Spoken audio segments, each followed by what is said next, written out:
자, 오늘 말씀을 근거로 해서 포스라고 하는 제목으로 같이 은혜를 나누고 싶습니다. 우리가 이렇게 얘기하죠. 저 사람은 포스가 느껴져. 이렇게 이야기할 때가 있죠. 그러니까 포스라는 말은 빛이라는 말입니다. 저 사람에게 빛이 난다. 광명, 선하다. 이런 뜻이 있습니다. 뿐만 아니라 죄와 죽음의 권세에서 영적인 진리를 깨닫고 구원하시는 그 진리의 주님을 우리가 포스라고도 합니다. 그래서 우리가 이렇게 한번 옆 사람하고 인사를 했으면 좋겠어요. 당신에게 포스가 느껴집니다. 시작. 당신에게 포스가 느껴집니다. 포스가 느껴져요. 자, 그런 의미에서 어깨를 이렇게 딱 펴시고 우리 고개를 딱 들고 당당하게 그렇게 멋지게 말씀을 잘 함께 나눴으면 좋겠습니다. 이 포스라는 말에서 포토라는 말이 나왔습니다. 포토, 사진이라는 말이 나왔어요.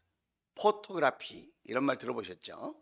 그게 포스라는 말에서 다 나온 말들입니다. 우리가 이 세상을 살아갈 때에 오늘 예수님께서 자기 자신에 대해서 이렇게 소개를 합니다. 8장 12절에 이렇게 말씀하시죠. 나는 세상의 빛이다. 예수님은 자기 자신이 누구인지를 알았어요. 저와 여러분은 내가 어떤 존재인지를 알고 있을까요? 예수님은 자기를 정의할 때 내가 세상의 빛이야 이렇게 말씀했는데 저와 여러분은 자기 자신을 정의할 때에 뭐라고 말할 수 있을까요? 뭐라고 말할 수 있을까요? 나는 돈이야. 나는 보석이야. 나는 주부야. 나는 그냥 일꾼이야.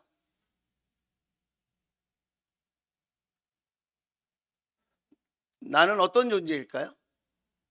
예수님은 자신의 존재의 정의를 알았다는 거예요. 예수님은 나는 세상의 빛이다. 그렇게 말씀하시고 나를 따르는 사람은 어둠 속에 다니지 아니하고 생명의 빛을 얻을 것이다. 예수님은 세상의 빛이시고 생명의 빛으로 이 땅에 오신 줄로 믿습니다. 자, 그래서 우리가 왜 이 생명의 빛 대신 세상의 빛 대신 예수님을 우리가 받아들이고 또 그분을 따라야 하는지 몇 가지 은혜를 좀 나누고 싶습니다. 먼저 말씀의 은혜를 나누기 전에 두 가지 우리 삶에 흔히 접할 수 있는 일반적인 예를 한번 들어보도록 하겠습니다. 2024년도 11월 달에 SBS 스페셜에서 나왔던 이야기입니다. 거기 주인공이 김씨 아저씨예요. 65세가 됐습니다. 65세에 정년퇴직을 했습니다. 그리고 은퇴 이후에 시간을 보내는데 너무나 외로운 거예요. 갈 곳도 없고 오라는 데도 없고 할 일도 없고 그래서 마음에 심각한 우울증이 찾아왔습니다. 아내는 아내대로 바쁘고요. 자녀들은 자녀대로 바빠서 어떻게 같은 집에 살고 있는데 같이 시간을 보낼 틈이 없는 거예요. 여러분도 아마 집에 자녀가 있으면 아실 거예요. 일주일에 몇 번이나 함께 식사를 하실 수 있습니까? 아이들이 아직 학교를 다니고 어리다고 하면 좀 말이 다르겠지만 청년이 되어서 사회활동을 하는 자녀들이라면 아마 얼굴 보기도 쉽지 않을 것입니다. 그래서 하루하루 어떻게 살아가는 느낌이 드냐면 시간을 때우는 거예요. 억지로 시간을 때우는 거예요. 오늘은 뭐 하고 하루를 지내나? 오늘은 어떻게 이 시간들을 내가 버틸 수 있나? 이런 생각을 하면서 고통스러워하고 있었는데 어느 날 골목길을 걸어가는데 그 골목길 바로 옆에 교회가 서 있는 거예요. 참 신기하죠? 출퇴근하면서 그 길을 많이 걸었어요. 그런데 그때는 교회가 보이지 않았어요. 그런데 자기가 약해지고 자기가 외로워지고 본인이 고독해지고 본인이 우울해지니까 그 교회가 보이는 거예요. 여러분, 우리가 세상 일로 분주하고 바쁘면 하나님 말씀이 보이지 않습니다. 하나님 말씀이 들리지 않습니다. 그래서 심령이 가난한 자는 복이 있다 하신 말씀이 거기에 있습니다. 우리가 마음이 겸손해지고 낮아지면 그때에 하나님 말씀이 들리기 시작합니다. 그리고 하나님 말씀이 보이기 시작하는 것이죠. 하나님의 사랑도 내가 내 열심으로 충만할 때는 하나님의 사랑이 느껴지지 않아요. 그런데 내가 외롭고 고독해지면 하나님의 사랑이 비로소 경험되기 시작하는 것이죠. 교회가 있다는 걸 그때 알고는 교회 쪽으로 고개를 딱 들어서 보니까 교회 앞에 팻말이 있는데 말씀이 기록되어 있었어요. 그게 뭐냐면 마태복음 11장 28절, 수고하고 무거운 짐진 자들아, 진진 사람들은 모두 내게로 오너라. 내가 너희를 쉬게 하겠다. 갈 데 없는데 예수님 오라고 그러잖아요. 지금 여기에 아무도 자기를 오라고 안 하는데 수고하고 무거운 짐진 사람은 모두 내게로 오라. 오라잖아요. 여기. 이 말이 너무 좋았던 거예요. 이 아저씨가, 김씨 아저씨가. 그리고 내가 너희를 쉬게 하리라. 이 말이 너무 마음에 와닿았어요. 그 교회를 딱 갔는데 이게 웬일입니까? 일요일 이어서 사람들이 많이 가길래 따라서 들어갔는데 그날 본문 말씀이 요한복음 8장 12절이었어요.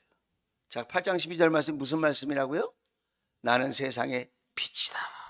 그 얘기를 하시는 거예요. 내가 너무 어둠 속에 깊이 빠져 있구나. 내가 너무 세상의 어둠 속에 묶여 있구나. 내 마음이 캄캄한 동굴과 같구나. 그렇게 느끼고 있었는데 예수님이 세상의 빛이요 생명의 빛이라고 하는 그 말씀에 이분이 소망을 갖게 된 거예요. 그리고 놀랍게도 마음의 평안이 찾아왔어요. 그래서 예수님을 영접했어요. 그 빛 대신 예수님을 마음속에 모셨어요. 그리고 전에는 누가 안 불러주나, 누가 나를 좀 대접 안 해주나, 인정 안 해주나 이런 거에 목말라 있었는데 그때부터 생각을 바꿨어요. 그때부터 봉사를 하기 시작한 거예요. 하나님을 위해서 봉사를 하고 이웃을 위해서 봉사하면서 지역사회 노인복지관에 가서 자원봉사자로 일을 하고 아침에 아이들 학교 갈 때 나가서 교통정리도 하고 또 동네를 다니면서 휴지도 줍고 열심히 누가 하라고 해서 하는 것이 아니라 자기가 기뻐서 그 일을 하기 시작했어요. 왜? 그 마음속에 누가 있어서? 세상의 빛 대신 예수님이 계시니까 자기가 자원하는 마음으로 그렇게 열심히 살기 시작했다는 거예요. 혹시 여러분 마음이 우울하신 분이 계십니까? 마음이 두렵고 외로우신 분들이 계십니까? 그러면 생각을 많이 하지 마시고 여러분 몸을 움직일 수 있게 되기를 주의 이름으로 축복합니다. 어떻게 좋은 데 가서 쉬었다 오면 이 어두운 마음이 밝아질까? 그런 생각하지 마시고 예수님을 마음속에 모시고 예수님이 기뻐하시는 일을 감당할 수 있게 되기를 주의 이름으로 축원을 드립니다. 이게 65세 이상 되시는 어르신들에 해당하는 이야기였습니다. 자, 이번엔 20대 이야기를 좀 하고 싶습니다. 이것은 연합뉴스에 2024년 10월 15일에 나왔던 기사예요. 기사. 실제로 있었던. 우리나라의 20대 청년 중에 70%가 번아웃에 빠졌다는 거예요. 번아웃이라는 것은 심신이 지친 상태를 이야기하는 겁니다. 정신적으로 육체적으로 탈진되어 있는 사람, 그런 사람을 번아웃이라고 합니다. 자, 20대에 한참 혈기왕성하고 제일 건강할 때인데 왜 그때 이 번아웃에 걸린 청년들이 70% 이상이나 될까요? 우리나라에. 그것은 열정을 갖고 꿈을 가지고 노력을 하는 거예요. 열정을 가지고 꿈을 가지고 노력하는데 그것이 자기 뜻대로 안 돼. 그래서 마음에 침체가 와요. 그리고 그 일이 반복되면 좌절하게 되는 거예요. 그리고는 어떻게 되느냐? 무관심하게 되는 거예요.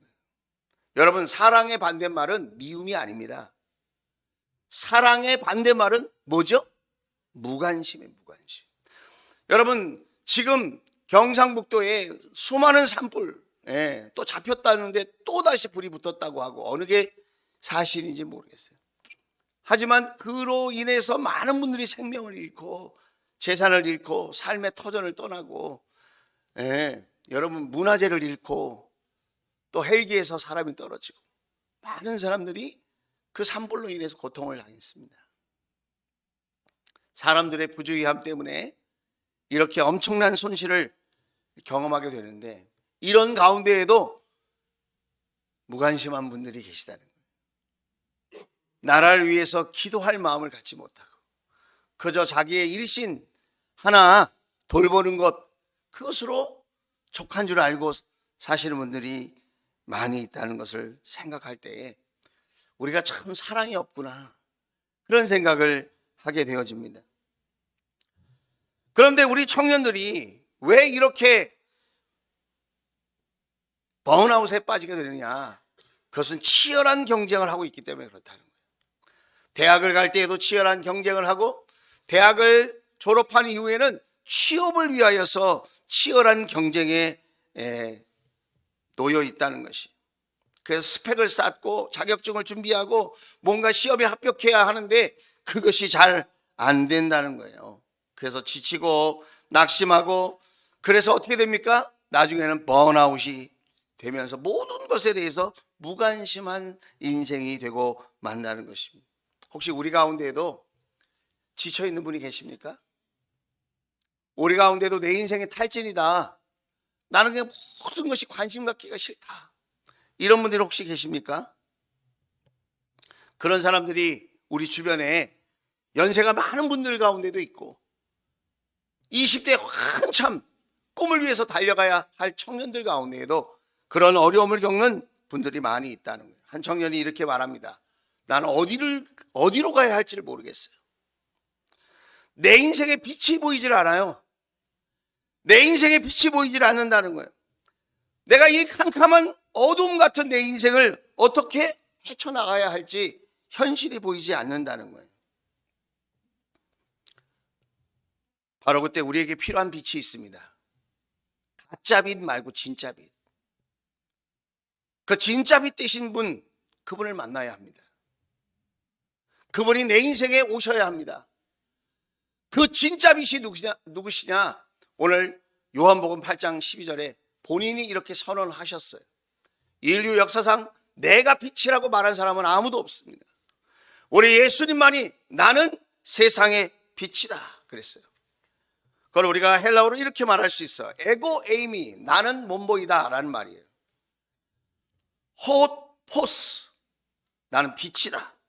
톤 코스모스, 코스모스가 세상이에요. 나는 세상의 빛이다. 나는 세상의 빛이다. 가짜 빛이 있어요. 반짝인다고 모든 것이 금이 아니듯, 번쩍인다고 모든 것이 다이아몬드가 아니듯, 여러분 세상에도 우리를 현혹하는 빛들이 있어요. 물질, 쾌락, 지위, 명예, 화려함, 이런 것들은 진짜 빛이 아니에요. 뭐가 진짜 빛이냐? 예수님만이 우리의 생명의 빛이 되어 주시는 줄로 믿습니다. 가짜 빛을 쫓다가 더 어둠에 빠지고 더 인생의 수렁텅이에 빠지는 그런 일들도 있다는 것을 우리가 알고 있습니다. 그래서 오늘 예수님이 선언하신 대로 세상의 빛이요 생명의 빛 되신 그 예수님, 그분과 우리가 어떻게 살아야 할 것인가, 우리가 이 시간 몇 가지 은혜를 나눴으면 좋겠습니다. 첫째는 어둠 속에서 방황하지 말라는 것입니다. 한번 따라서 합시다. 어둠 속에서 방황하지 말라. 네, 마태복음 11장 28절에 아까 우리가 읽었죠. 수고하고 무거운 짐을 진 사람은, 여러분 우리의 현실의 모습은 수고하고 무거운 짐을 졌다는 거예요. 죄의 짐, 인생의 짐, 삶의 짐을 우리는 다 짊어지고 살아요. 그런데 날마다 수고해요. 그런데 예수님 말씀하십니다. 모두 내게로 오너라. 내가 너희를 안식하게 하겠다. 안식하게 하겠다. 깊은 허무와 외로움과 두려움 속에 살고 있는, 미래에 대한 어둠 속에서 방황하고 있는 저와 여러분에게 진정한 희망이 되시고 소망이 되시는 예수님이 우리에게 말씀하고 있는 것입니다. 요한복음 1장 4절 5절 말씀을 보면 이렇게 이야기하고 있어요. 요한복음 1장 4절 5절입니다. 4절 5절이 나왔네요. 그에게서 생명을 얻었으니 그 생명은 사람의 빛이었다. 5절 그 빛이 어둠 속에서 비치니 어둠이 그 빛을 이기지 못하였다. 여러분, 우리가 삶을 살아가면서 어둠이 찾아옵니다. 저에게도 찾아오고 여러분에게도 찾아옵니다. 뜻하지 않게 찾아옵니다. 환영하지 않았는데 불쑥 찾아옵니다. 불청객처럼 찾아옵니다. 어둠을 환영할 사람은 아무도 없습니다. 우리 가운데. 우리는 다 광명의 빛으로 나아가기를 원하지 어둠 속에 헤매이기를 원하는 사람은 아무도 없을 것입니다. 그런데 그 어둠이 우리에게 찾아오면 우리는 어떤 생각을 하냐면, 왜 나에게 이런 어둠이 찾아왔나? 왜 나에게 이런 흑암이 찾아왔나? 우리는 그 문제에 집중을 합니다. 그런데 여러분, 우리가 집중해야 될 것은 어둠이 아닙니다. 흑암이 아닙니다. 문제가 아닙니다. 우리를 유혹하는 것에 집중하지 않는 것입니다.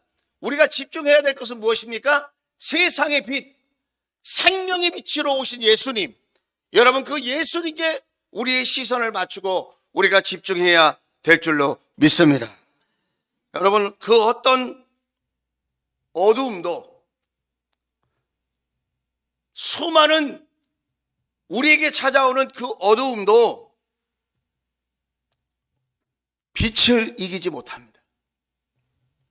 인류 역사상 단 한 번도 어둠이 빛을 이기지 못했습니다. 이 시간에도 빛이 비치기에 저와 여러분이 이렇게 마주하며 얼굴을 볼 수 있는 것처럼, 여러분, 세상의 빛 대신 예수님이 오시면 우리 인생 가운데 있는 모든 어둠이 슬그머니 물러가게 되어질 줄로 믿습니다. 저는 요즘 강단 기도를 하고 있는데 기도하다가 바깥을 나가봐요. 왜냐하면 이렇게 밤에 새벽녘에 깜깜하다가 이렇게 빛이 저 창문 틈으로 이렇게 비치는 그 빛이 너무 예뻐요.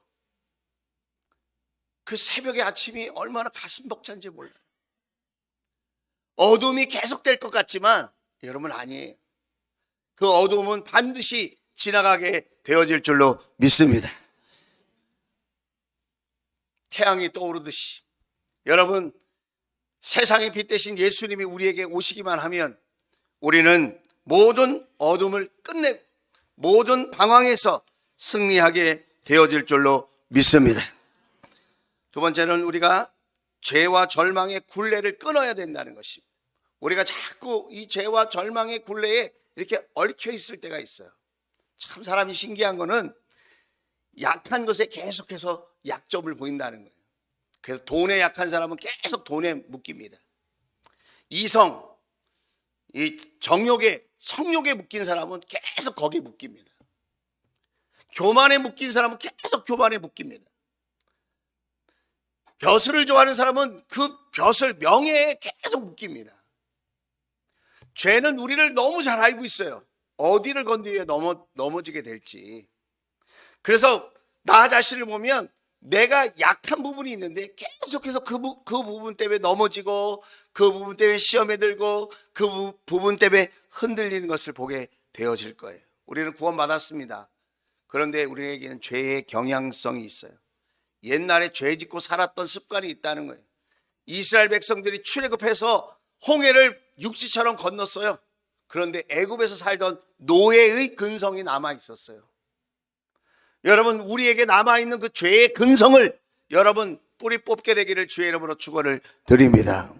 우리를 자꾸 습관적으로 절망에 빠뜨리게 하는 그런 것들을 여러분 끊어야 합니다. 어떻게 끊을 수 있을까요? 베드로전서 5장 7절입니다. 베드로전서 5장 7절. 여러분의 걱정을 모두 하나님께 맡기십시오. 하나님께서 여러분을 돌보고 계십니다.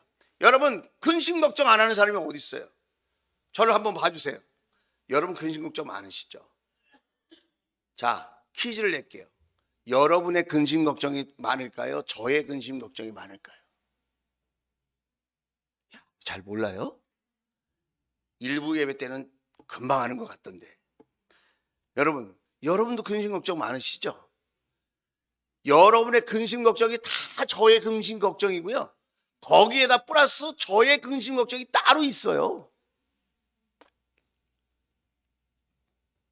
그런데 그 근심 걱정에 집중하는 게 아니고, 그 어둠에 집중하는 게 아니고, 그 문제를 밝힐 수 있는, 그 어둠을 물리칠 수 있는, 그 어둠을 쫓아낼 수 있는 빛 대신 예수님께 집중하면 여러분 모든 어둠의 굴레가 끊어지게 될 줄로 믿습니다. 이사야서 53장 4절 5절은 매우 유명한 말이죠. 지난주에 이사야서를 통독하다가 이 말씀을 발견할 때 얼마나 기쁘든지. 자, 4절 5절입니다. 그는 실로 우리가 받아야 할 고통을 대신 받고 우리가 겪어야 할 슬픔을 대신 겪었다. 그러나 우리는 그가 징벌을 받아서 하나님에게 맞으며 고난을 받는다고 생각하였다. 그러나 그가 찔린 것은 우리의 허물 때문이고 그가 상처를 받은 것은 우리의 약함 때문이다. 그가 징계를 받음으로써 우리가 평화를 누리고 그가 매를 맞음으로써 우리의 병이 나았다 하십니다. 여러분, 얼마나 위대한 말인지 몰라요. 세상은 우리에게 이렇게 얘기합니다. 네가 실력을 갖고 열심히 살아야지. 네가 노력해서 돌파해야지. 네가 최선을 다해야지. 네가 운이 좋은 사람이 되어야지. 네가 더 멋진 사람, 실력 있는 사람이 되어야지. 자꾸 그렇게 얘기합니다. 그런데 여러분, 그렇게 되면 얼마나 좋겠어요. 우리 가운데 그렇게 정말 나는 내 실력대로 내가 원하는 대로 그렇게 내 인생이 잘 풀렸다 할 사람이 몇 사람이나 되겠어요. 우리는 다 연약합니다. 내가 원하는 대로 그렇게 내 인생이 풀리지 않아요. 그런데 예수님이 뭐라고 말씀하십니까? 네가 못해도 괜찮다. 내가 할 거야. 네가 약해도 괜찮아. 내가 너에게 강함을 줄 거야. 네가 지혜가 없어도 괜찮아. 내가 너에게 지혜를 줄 거야. 네가 능력이 없어도 괜찮아. 내가 너의 능력이 될 거야. 예수님이 대신 해주겠다는 말씀입니다. 할렐루야. 이 세상에 그런 존재는 아무도 없습니다. 4절의 말씀을 보면 그라는 말에 예수님을 넣고 우리라는 말에 자기 자신을 넣는 거예요. 제가 한번 해볼게요. 예수님은 실로 군하기가 받아야 할 고통을 대신 받고 군하기가 겪어야 할 슬픔을 대신 겪었다. 그러나 군하기는 예수님이 징벌을 받아서 하나님에게 맞으며 고난을 받는다고 생각하였다. 5절. 그러나 예수님이 찔린 것은 십자가에서 우리 군하기의 허물 때문이고 예수님이 상처를 받은 것은 군하기의 약함 때문이다. 예수님이 징계를 받음으로써 군하기가 평화를 누리고 예수님이 매를 맞음으로써 군하기의 병이 나았다. 몸과 마음의 병이 나았다는 거예요. 여러분, 예수님이 대신 다 담당해 준다는 거예요. 어떻게 죄와 절망의 굴레를 끊을 수 있습니까? 그 빛 대신 예수님이 나를 대신해서 모든 것을 도와주시겠다고 하는 그 사실을 우리가 믿을 때 우리는 죄의 굴레와 절망을 끊고 참된 회복과 치유를 누리게 되어질 줄로 믿습니다. 한번 따라서 합시다. 내가 아니라 예수님이 하십니다. 다시 한번, 내가 아니라 예수님이 하십니다. 이게 복음이 아니겠습니까, 여러분? 뭐가 기쁜 소식이겠습니까? 내가 내 죄를 해결 못해요. 내 인생의 문제를 내가 다 해결하지 못합니다. 예수님이 해결해 주시겠다고 말씀하십니다. 예수님께서 고쳐주시고 예수님께서 회복시켜 주시고 예수님께서 하나님 자녀답게 살게 해주시겠다고 말씀하십니다. 우리는 그저 예수님을 믿고 의지하면 우리 주님께서 책임져 주실 줄로 믿습니다. 그런 은혜가 있을지어다. 그리고 세 번째는 우리가 이 말씀을 어떻게 적용하면 좋겠는가? 여러분, 공동체 안에서 빛을 경험하는 것입니다. 히브리서 10장 24절 25절 말씀입니다. 우리 같이 한번 읽어볼까요? 자, 우리 마음을 담아서 한번 같이 읽어봅시다. 10장 24, 25절 시작. 그리고 서로 마음을 써서 사랑과 선한 일을 하도록 격려합시다. 어떤 사람들의 습관처럼 우리는 모이기를 그만하지 말고 서로 격려하여 그날이 가까워 오는 것을 볼수록 더욱 힘써 모입시다. 아멘. 여러분, 예수님을 믿는 것은 개인적인 선택이에요. 개인적인 결단. 예수 믿고 싶으신 분이 계시면 선택하면 됩니다. 뭘 선택하면 될까요? 예수님을 선택하면 됩니다. 내 생각이나 세상의 이론과 가치관과 철학이 아니라 예수님을 선택하는 거예요. 믿음은 선택이다. 내가 선택하는 대로 되는 거예요. 여러분, 귀신을 따라가는 것도 선택하는 거고요. 세상을 따라가는 것도 선택하는 겁니다. 그게 더 나아 보입니까? 그래서 선택하는 거예요, 세상 사람들이. 예수님이 나아 보이면, 예수님 안에 뭐가 있는 것 같으면 예수님을 선택해 보는 겁니다. 자, 예수 믿는 것은 개인적인 결단이지만 신앙생활은 공동체 안에서 꽃을 피우는 것입니다. 여러분, 봄이 되었습니다. 봄꽃 그러면 뭐가 생각납니까? 제가 어저께 찾아봤어요. 봄에 피는 유명한 꽃들, 개나리, 또 뭐가 있을까요? 벚꽃, 진달래, 철쭉, 매화. 거기까지만 찾았어. 여러분이 많이 아시잖아요, 꽃. 그죠? 꽃 얘기하면 마음이 밝아지잖아요. 여러분, 우리 신앙생활도 꽃을 피우는 신앙생활이 있고 꽃을 피우지 못하는 신앙생활이 있다는 거예요. 나 혼자만 내 고집대로, 내 방식대로, 내 습관대로 그렇게 신앙생활하면 여러분 믿음의 꽃이 피우지 않아요. 여러분이 좀 힘들고 어려운 부분이 계신다 할지라도 여러분이 함께 모여서 서로 격려하고 위로하고 섬기고 사랑하고 참아주고 인내하고 용납하고 축복해주고 기도하고 서로 감사할 때 여러분, 우리는 주님의 마음을 배워가고 주님을 닮아가고 또 신앙생활의 아름다운 꽃을 피우게 되어질 줄로 믿습니다. 여러분, 빛이 비추면 어떤 일이 일어납니까? 거기에 있는 먼지들이 보입니다. 더러운 것들이 보입니다. 어제 로고를 딱 바꿨는데 세월의 흔적이 그 옆에 묻어 있는 거예요. 저는 그게 먼지인 줄 알고 걸레로 닦으면 지워질 줄 알았는데 그게 아니라 15년 동안, 세월 동안 거기에 여러 가지 세월의 흔적이 묻어 있는 거예요. 그래서 그게 잘 안 지워지는 거예요. 빛이 비추면 우리도 세월의 흔적, 그 먼지들이 보일 수 있어요. 빛이 안 비췄으면 그 먼지를 못 봤을 텐데, 그 더러움이 발견되지 않았을 텐데, 빛이 비추니까 그 먼지가 보이고 더러운 게 보이는 거예요. 그러면 빛이 비추는 게 문제일까요? 아니죠. 빛이 비추면 잘한 거죠. 빛이 비추면 어떻게 됩니까? 그것을 깨끗하게 만들 수 있는 노력이 우리에게 필요한 거죠. 빛이 문제가 아니에요. 우리도 예수 믿으니까 자꾸 양심에 찔려. 주일날 자꾸 교회 못 가면 부담스럽고 목장에 안 가면 죄 짓는 것 같고. 빛이 비추는 게 문제입니까? 내가 말씀대로 살지 못하는 것이, 그것이 부끄러운 거죠. 그래서 그런 찔림, 그런 부담스러운 것은 나의 삶을 예수님을 따라가게 하는데 유익한 거예요. 여러분, 오늘 요한복음 8장 12절에도 하반절에 이렇게 기록되어 있어요. 그게 뭐냐면, 나를 따르는 사람은 어둠 속에 다니지 아니하고 생명의 빛을 얻을 것이다 그랬어요. 여러분, 예수를 믿는다는 말이 무슨 말입니까? 예수님을 따른다는 말이에요. 예수님을 따른다는 말은 무엇입니까? 예수님 말씀에 순종한다는 거예요. 예수님 말씀에 순종한다는 말은 무엇입니까? 예수님의 말씀대로 하늘과 땅에 복을 받는다는 거예요. 한번 따라서 합시다. 순종이 복입니다. 내 마음대로 되는 게 복이 아니고요, 내 계획대로 되는 게 복이 아니고 예수님 말씀대로 되는 게 복인 줄로 믿습니다. 그래서 예수님을 믿는다는 것은 예수님을 따르는 거예요. 지난 일주일 동안 나는 어떻게 예수님을 따랐을까? 예수님을 따르는 사람은 예수님의 말씀에 순종하게 되어 있고요, 그 예수님의 말씀을 귀하게 여기고 순종하려고 애쓰면 내가 복 받기 싫어도 복이 굴러와요. 나한테 복 주세요, 복 주세요 그런다고 복이 오는 게 아니에요. 내가 주님을 따르면, 주님의 말씀에 순종하면 복이 알아서 척척 붙어요.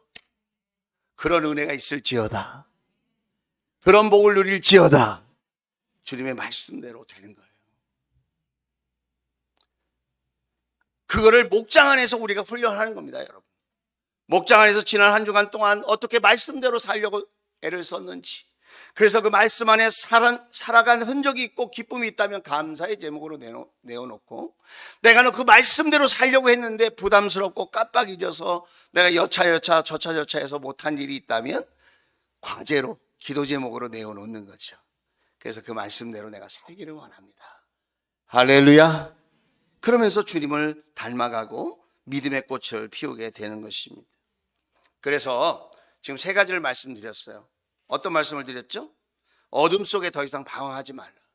빛 대신 예수님, 생명의 빛 대신 예수님을 받아들여라. 또 두 번째는 죄와 절망의 굴레를 끊으라. 세 번째는 공동체 안에서 빛을 경험하라. 목장 안에서 빛을 경험하라. 이런 말씀을 나누었습니다. 자, 그러면 구체적으로 이런 삶을 살기 위해서 내가 내 삶에 이 말씀을 실천해야 될 것이 있다면 무엇이 있을까? 간략하게 세 가지만 또 말씀드리려고 해요. 첫째는 예수님을 영접해야 돼요. 한번 따라서 합시다. 예수님을 확실히 영접하라. 네, PPT에 나와 있습니다. 자, 예수님을 확실하게 영접하라는 거예요. 그 말은 뭐냐면 오늘날 교회를 다녀도 그 빛 대신 예수님을 자기 인생 속에 모셔드리지 않는 사람이 있어요. 열심히 해요. 뭔가 노력을 하고 봉사도 해요. 그러나 자기의 열심으로, 자기의 의로 열심히 하는 분이 있어요. 이런 분들의 특징이 뭔지 아세요? 금방 지쳐요. 시험에 잘 들어요. 왜 그러죠? 자기가 노력했는데 사람들이 안 알아주는 것 같고, 사람들이 칭찬을 안 해주는 것 같으니까. 그리고 자기 힘으로만 하니까 금방 힘들어해요. 지쳐요. 그런데 여러분, 예수님을 영접하는 겁니다. 그걸 뭐라고 하냐면 주인을 바꾸는 거예요. 주인을 바꿔. 내 인생의 주인이 임군아기가 되면 임군학 수준으로 사는 거예요, 제가. 그러나 내 인생의 주인이 예수님으로 바뀌면 누구의 수준으로 삽니까?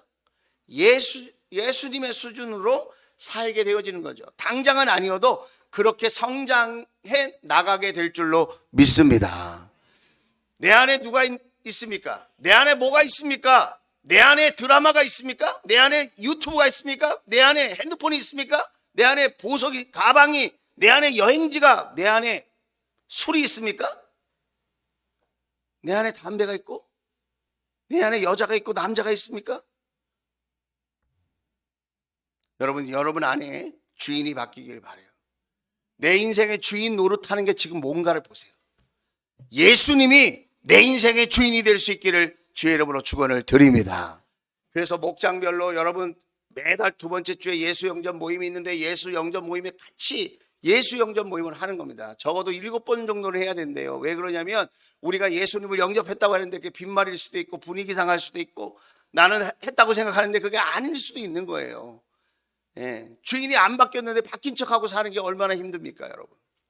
그러니까 주인을 진짜 바꾸려면 확실하게 여러분 목장 식구들이, 가족들이 예수 영접 모임 신청하시고 예수 영접 모임에 오셔야 돼요.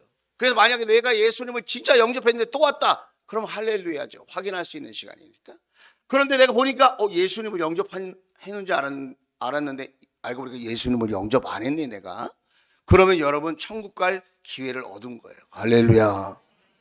그래서 여러분 나는 예수님 믿는데 이렇게 생각하지 말고 주인이 바뀌었나를 생각하세요. 여러분이 생각하고 말하고 판단하고 결정할 때에 예수님이 주인 되어 주셔서 결정하는지 내가 주인 되어서 내가 원하는 대로 결정하는지 여러분 자신을 잘 점검할 수 있게 되기를 주의 이름으로 축원을 드립니다. 요한복음 1장 12절입니다. 같이 한번 읽어볼까요? 시작. 그러나 그를 맞아들인 사람들 곧 그 이름을 믿는 사람들에게는 하나님의 자녀가 되는 특권을 주셨다. 생명의 빛 대신 예수님이 내 안에 오셔야 내 안에 어둠이 떠나가는 거예요, 여러분. 예수님을 추상적으로만 믿지 마시고 내 안에 정말 예수님이 빛으로 오셔서 내 인생의 주인이 되고 주실 때에 내 인생의 어둠이, 근심 걱정이, 문제들이 해결받을 수 있다는 사실을 여러분 꼭 기억할 수 있기를 주의 이름으로 축원을 드립니다. 두 번째는 어떻게 적용하면 좋겠냐면 말씀과 기도로 빛 가운데 거하라는 것입니다. 말씀과 기도로 빛 가운데 거하라. 제가 목요일 날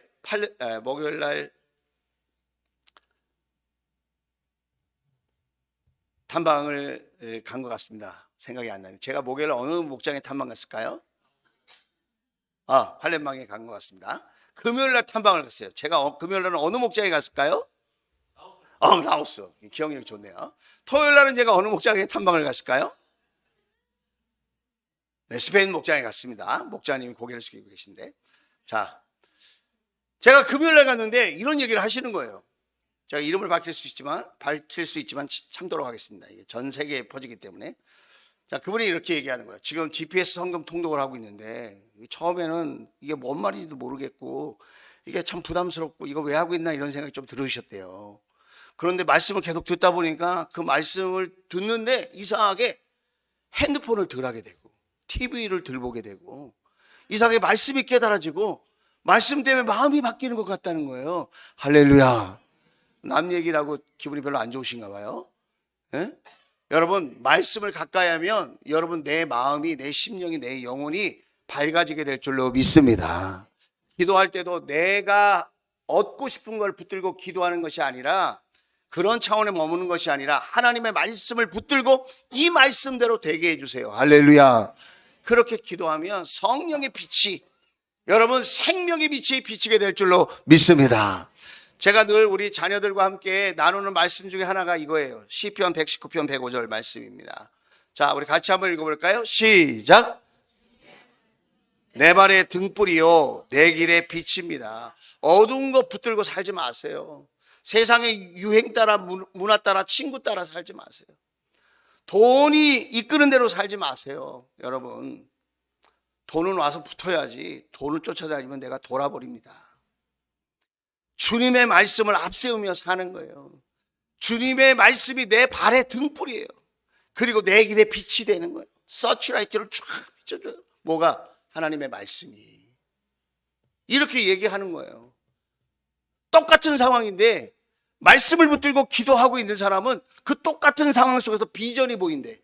앞으로 어떻게 가야 할 길이 보이고 말씀과 기도로 기도하지 못하는 사람은 똑같은 상황인데 그 상황 속에서 절망하고 낙심하게 된다는 거예요. 우리는 상황 때문에 환경 때문에가 문제라고 그러잖아요. 여러분 어렵기 때문에 그 속에서 비전을 발견하고 새롭게 도전할 수 있는 길을 발견하는 사람이 있다니까요.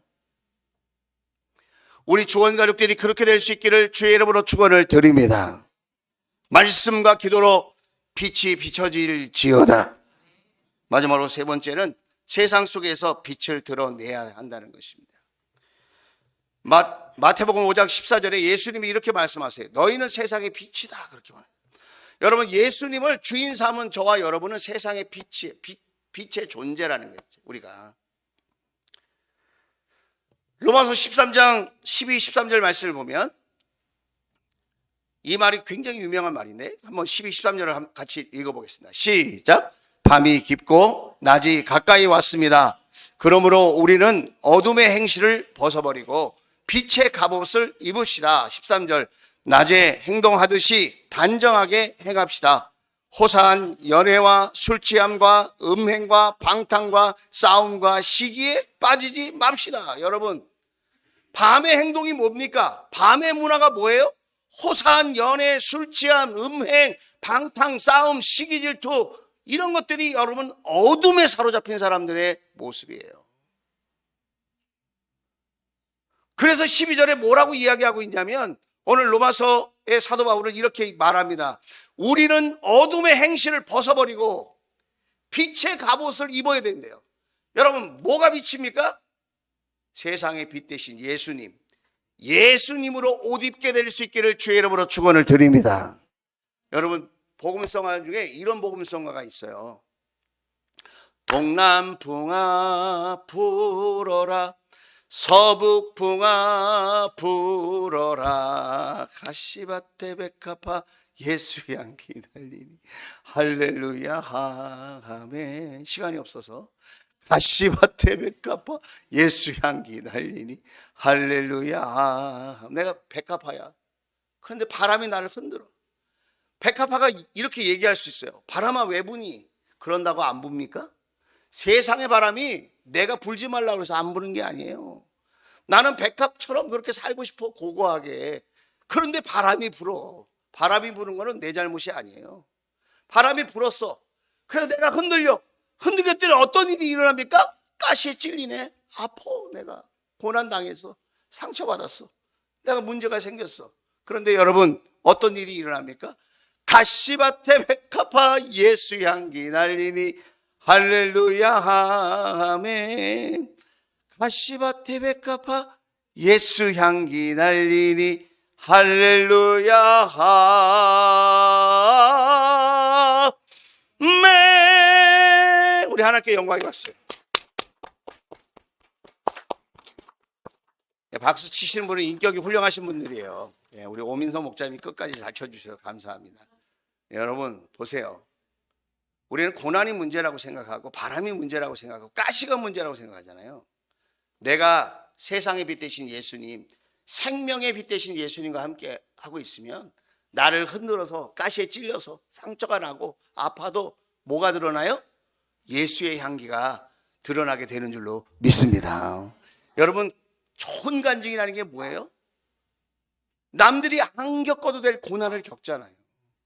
남들이 만나지 않아도 될 그 어려운 순간을 만나잖아요. 슬픔을 만나잖아요. 그런데 그 순간에 예수의 향기를 드러내는 거예요. 여러분, 빛의 갑옷을 입는다는 것은 예수로 내가 옷을 입었다는 거예요. 오히려 나의 고난과 환난이 여러분 예수님을 드러낼 수 있는 아름다운 기회가 되어질 때 여러분 우리는 세상 속에서 빛을 발하게 되어질 줄로 믿습니다. 저는 이렇게 날마다 저와 여러분이 기도했으면 좋겠어요. 예수님, 저의 인생에 빛이 되어 주십시오. 그리고 저를 구원해 주십시오. 그 PPT에 기도문이 있습니다. 다시 한번 해볼게요. 예수님, 제 인생에 빛이 되어 주십시오. 그리고 저를 구원해 주십시오. 이 구원을 다른 말로 바꿀 수 있을 것 같아요. 저를 치료해 주십시오. 저의 문제를 해결해 주십시오. 저를 힘있게 해 주십시오. 저를 지혜롭게 해 주십시오. 그것이 내 실력으로 된다고요? 아니요.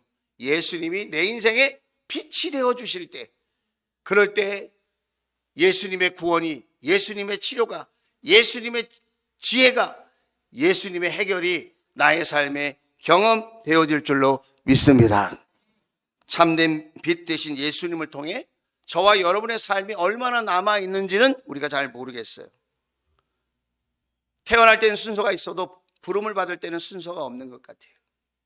그러나 참된 빛 되신 예수님을 우리의 주인으로 모셔드리고 우리가 말씀과 기도로 주님의 빛 가운데 거하며 세상에서 우리가 무슨 일을 만나든지 예수의 갑옷을 입고 예수님을, 우리가 예수의 향기를 전할 수 있을 때 우리의 남은 생애가 더욱 빛나고 그리고 천국 소망으로 충만하게 되어질 줄로 믿습니다. 이제 한 주간 살아가시게 될 거예요. 세상의 빛 대신, 생명의 빛 대신 주님과 함께 승리하는 우리 주원 가족들 될 수 있기를 주의 이름으로 축원을 드립니다. 기도합시다. 자.